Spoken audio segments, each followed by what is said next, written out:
कराए कमेंट जरूर करें। चलिए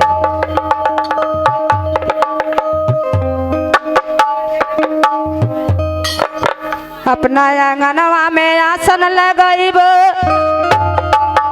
अरे कोई के ध्यान रे गुरुजी अरे गुरुजी तनका दे दीदार साना भाई गुरुजी तनका दे दीदार साना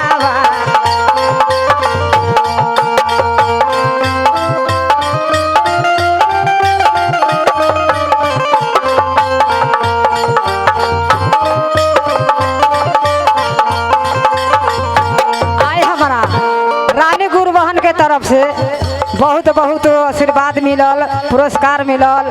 महादेव दया करे कि यहाँ लोग लड़का पढ़ लिख के ज्ञानी हो कि माई के आदेश में रही है। महादेव दया करे पीछे जागनवा में आसन लगाई बो धाई के ध्यान मारे गुरुजी अरे ये गुरुजी तनका दे दीदार साना भाई गुरुजी के डाला कैमरा क्या गई। चले हमारा का नाम है बोली का नाम है हमारा गुरुबहन सुगांती दीदी से बड़ा बढ़िया आशीर्वाद मिलल। महादेव दया करी कि यहाँ के घर में खुशहाली भरा रहो। चले हम तो ऐसे ना लोग कि कैमरा के सामने आ कांति गुरुबहन कैमरा के सामने चले ना कैमरा घुमा दे। हमारा कांति दीदी से देखी बड़ा बढ़िया ज्ञान मिले यहाँ के ज्ञान देनी। चले महादेव दया करे कि शरीर ठीक हो जा। चले पीछे जागनमा में आसन लगाई बो धोई के ध्यान मारे गुरुजी यारे ये गुरुजी तनका दे दीदार साना मारे गुरुजी तनका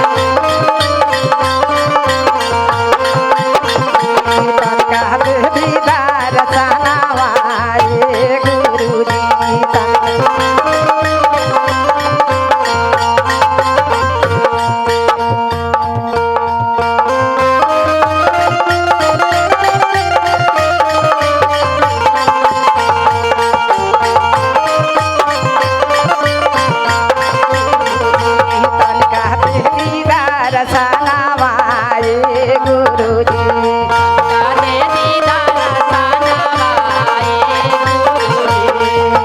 नतियो दिहले बेटवो देले पोतवो देले ये गुरुजी नतियो दिहले बेटवो। देखी नाती के खुशहाली माने नाती के सुननी है कि बेटवो देले नतियो देने पतोहियो देले। चले हमारा दीदी के तरफ से बहुत बहुत पुरस्कार मिला। महादेव दया करे कि यहाँ के दया से घर भंडार भरा रहो। नतियो देहले बेटवो देहले पोतवो देले ये गुरुजी नतियो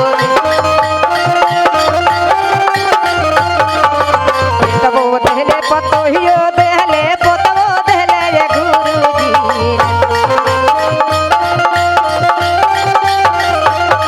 तनके दीदार साना वाले गुरुजी तनका दे दीदार तनका दे दीदार साना वाले गुरुजी तनका दे दीदार साना वाले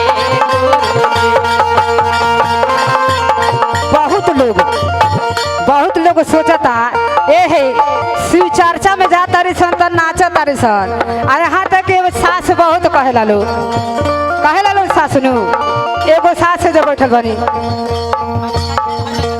तोहरे करनवाना ये गुरुजी तोहरे करनवाना तोहरे करनवाना ये गुरुजी तोहरे करनवाना तोहरे करनवाना ये गुरुजी तोहरे करनवाना तोहरे करनवाना ये गुरुजी तोहरे करनवाना हमके सासू कहे नचनिया गुरुजी तोहरे करनवाना हमके सासू हमके सासू कहे नचनिया गुरुजी तोहरे करनवाना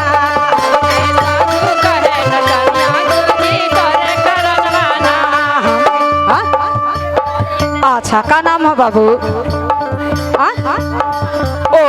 हटे तने दीदी तने हटे तने हटे के मैं तने हट दीदी हम रउआ से कह के हमारा के छोड़ के तने आए हमरा ओम गुरु भाई के तरफ से बहुत बहुत पुरस्कार मिलल महादेव के दया हो के पढ़े लिखे ज्ञान होके और डॉक्टर इंजीनियर बने तोहरे कारणवाना तोहरे कारणवाना तोहरे कारणवाना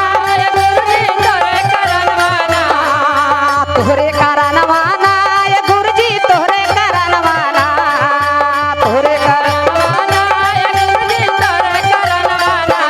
हमके सासू कहे नचनिया गुरुजी तोहरे कारणवाना हमके सासू कहे नचनिया गुरुजी तोहरे कारणवाना हमके सासू कहे नचनिया गुरुजी तोहरे कारणवाना हमके सासू कहे नचनिया गुरुजी तोहरे कारणवाना हमरा गायत्री दीदी से बड़ा बढ़िया आशीर्वाद मिलल महादेव के दया होखो कि घर में खुशहाली होखो आ हमनी के साथे चर्चा भजन करी।